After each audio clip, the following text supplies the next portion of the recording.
It takes a bit of time and practice to feel really comfortable in a harness, but it's well worth the effort. Once you've got your harness on, the next thing is putting your harness lines on the boom. Now they come in all sorts of shapes and sizes. Some of them are just rope, others have a plastic covering, some have a Velcro attachment, others a clamp-on. But where should you put them? Well, a good guideline for the front one is about 3 hand widths back from the mast. The back one should be just inside your hand when your arms are about a shoulder width apart. And the length, well, it's about from your elbow to your wrist. But the best way to set your harness lines is to get out on the water and experiment. Practice hooking in and out. Even in light winds, it will give you an idea of how well your harness lines are set.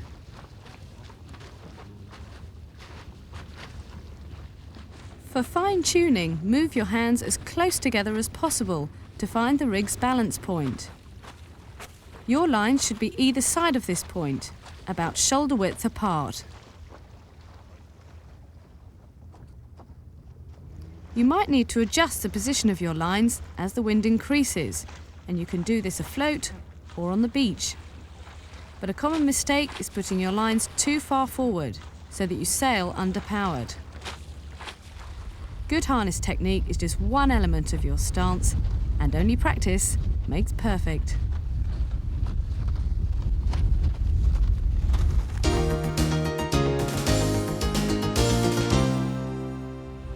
More than just a handy device for carrying the board down the beach, foot straps become a necessity once the board starts planing. As the wind increases and you move your body weight further down the board and lean out more, you hang more weight through the rig and less on your feet, and suddenly friction is no longer enough to stop you slipping off. You need foot straps. Most boards have a variety of possible foot strap positions. At first you don't need all these straps, just a forward set of reaching straps and a back strap. As you improve, you can start to put the others back on again, if you haven't lost all the screws. The first strap you're likely to use is the front reaching strap. And in fact, your back foot doesn't really need to be held in a strap at all. But as you get more used to putting your foot in and out of the strap, you start experimenting with the ones at the back of the board. A good exercise to try in lighter winds is simply lifting your front foot up and putting it down again. And as the wind increases, you can move this down the board until eventually you lift your foot up and put it in the foot strap. Getting into the straps is the last link in the chain. Once you've mastered this, you're planing. The aim is to accelerate, to move your feet down into the foot straps, to hook in and plane away.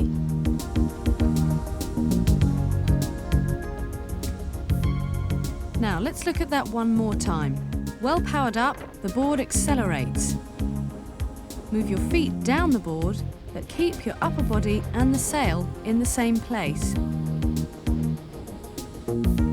With your foot in the strap, you can hook in, but keep your upper body leaning forward to keep the board flat as you plane away.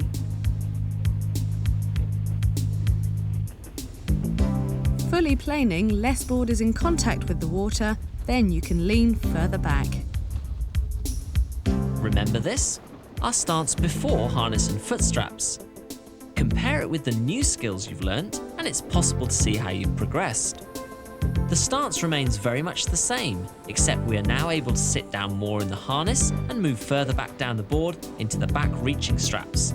Now you're really moving.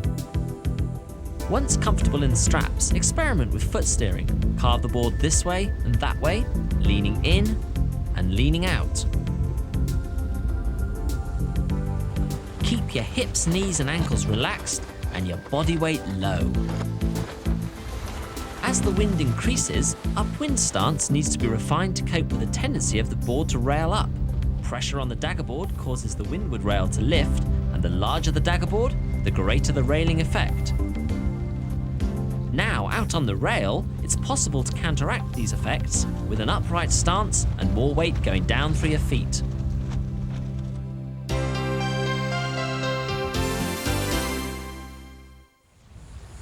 Most boards today are fitted with some kind of mast track. They're rarely used to their full advantage, and many people end up just tripping over them. The principle is simple. When sailing upwind with the daggerboard down, Moving the track towards the front of the board means more board is in the water, and this means you'll sail closer to the wind more effectively. When sailing off the wind, moving the track towards the back means less board in the water and therefore less drag, which means you're playing faster. Let's have a look to see how this works on the water. First, let's look at the transition from planing to sailing upwind. Release the mast foot with your front foot and slide it forwards in the track. Then put the daggerboard down. Going from sailing upwind to planing, it's the other way round. Put the daggerboard up first and then move the mast to the back of the track. In each case, it's important to move the daggerboard and the mast track in the right order.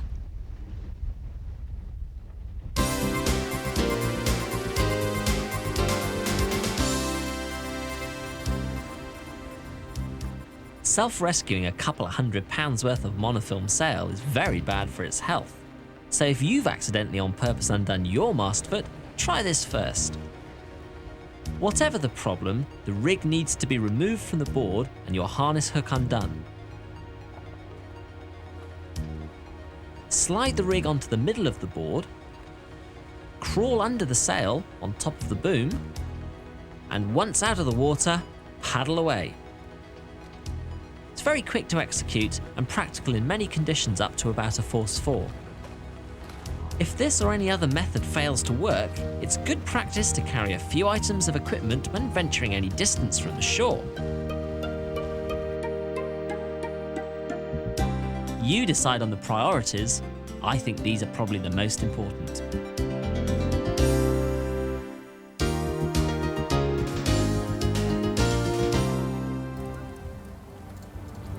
Centre stage, Sally, we've made it at last. Yeah, but can you imagine what it'd feel like if all these seats were full? Yeah, that's a lot of eyes looking at you actually, isn't it? You know, I know people who only ever windsurf in straight lines and never ever go around corners.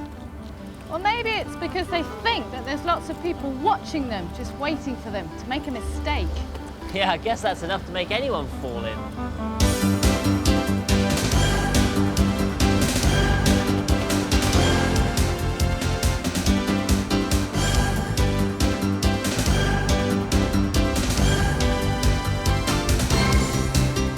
It doesn't matter who you are, where you are, or what you're doing. Perfecting skill requires you to get wet.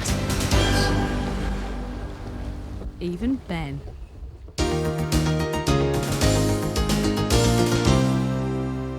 You've probably been enjoying going out windsurfing and sailing as fast as you can on a reach. But if you want to improve your overall technique, it's important to practice sailing upwind. You might not be able to go as fast as this, but keep trying. To improve your tacks, you've got to speed up and go for it. The movements stay the same. Front hand to the mast, front foot forwards, but hold on to the power a bit longer so that you sail the board into the wind. Then step up, step around, and sail away.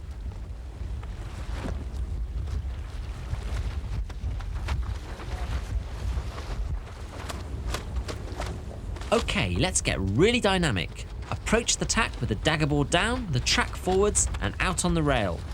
The movements are much the same, but keep the power on until the last moment. Then move. All the way round, power the board through the last few degrees. Sail off close hauled, and quickly up onto the rail.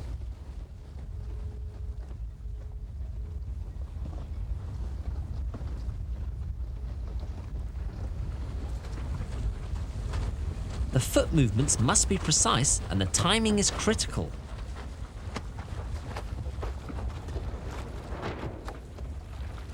Not bad, not bad. Now, a little slower.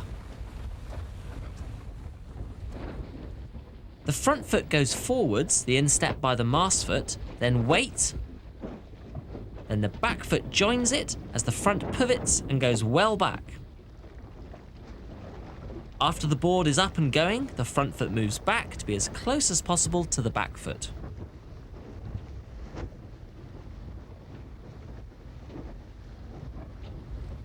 Once more, but this time let's examine the body position throughout the tack. Once unhooked, the arms are going to be fully extended and the body kept low to achieve maximum distance from the rig. On the new tack, the body remains low to cope with the surge of power until the board accelerates and a more upright stance can be adopted.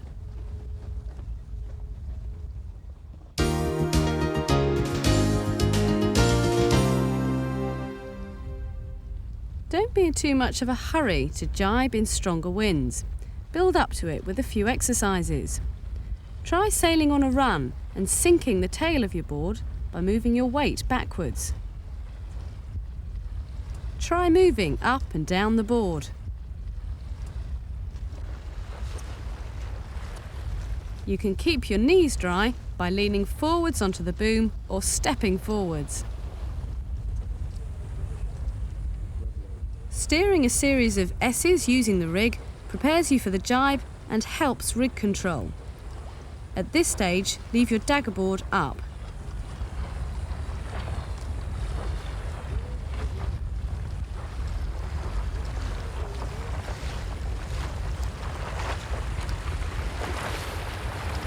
When you're ready, it's time to attempt the whole thing. A jibe from beam reach to beam reach. As the board turns away from the wind, move your feet back, but keep the sail at 90 degrees to the board throughout. On a new broad reach, step forward with your front foot, release the rig with the back hand and pull it quickly to windward and sail away.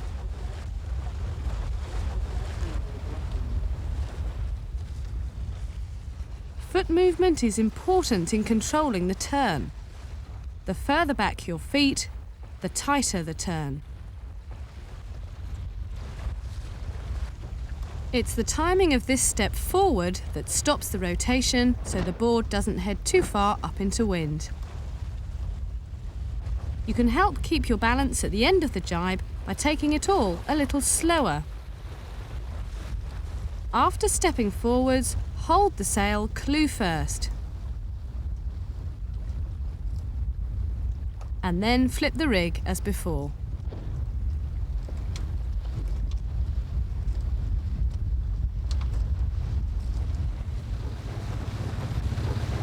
Tightening the turn requires your movement to be more dramatic. With the dagger board up, it's the amount the rig is lent and the tail is sunk that will determine the radius of the turn. Note again the low body posture as the power comes back on.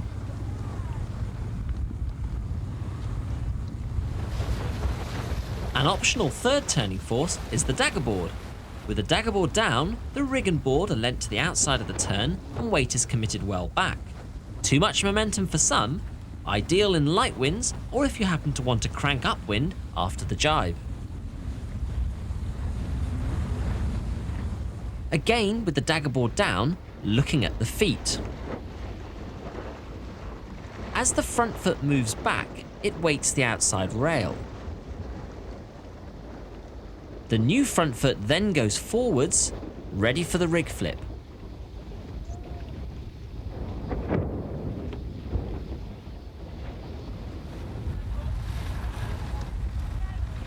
Even in moderate conditions, the combination of rig, board and body movements must be well timed. Now it will begin to feel and look a lot smoother.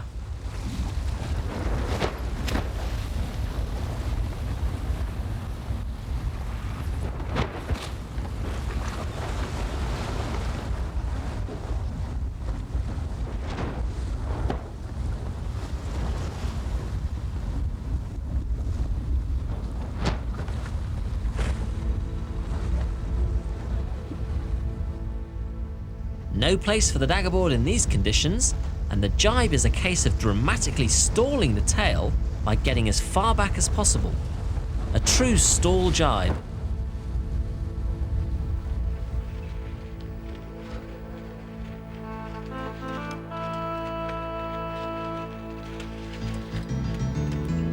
We've looked at a whole bunch of different tacks and jibes in this section. As you improve your windsurfing, you'll always find another challenge. Oh well, time seems to have run out. Oh no, so's the jetty!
Oh, thanks for coming to get me, Sal. I thought I was going to be here for ages. Oh no, the oars! What are we going to do now? Don't worry, the crew are coming in the yacht soon. Are they? Idiot. Oh, brilliant. That's okay then.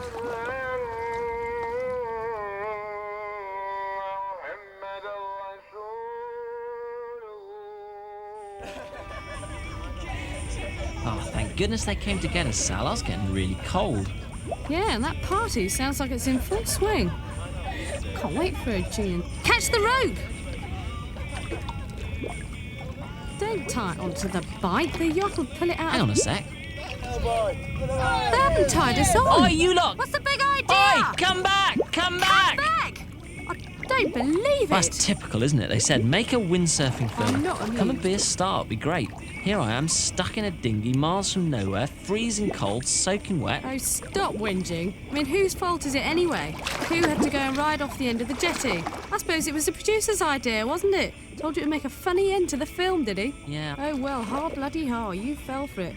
I bet they're having a great time on that yacht.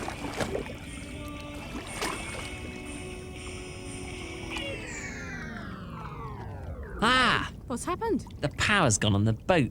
Well, it serves them right. It's made me feel much better. What's that? Coming from the top of the hill. Yeah, it sounds like a guitar. It is a guitar. Stupid. Yeah, there's two people up there. Oh, that's right, yeah, it'll be Peter Hart. He'll be doing the theme tune for the next video. Well, I hope his windsurfing's better than his guitar playing. Oof.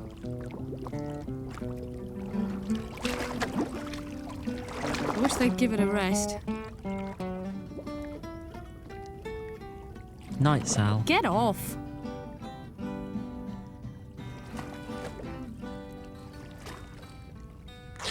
Ben!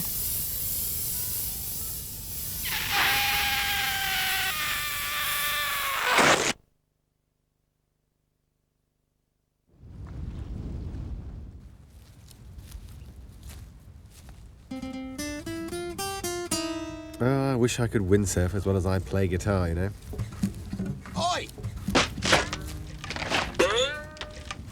What do you do that for? That was a perfectly good £400 guitar. You can't play it. Not one usable take since lunchtime. But it was Ben's guitar. You said it was your guitar. He won't be needing it anyway. Did you see him fall off the end of the jetty?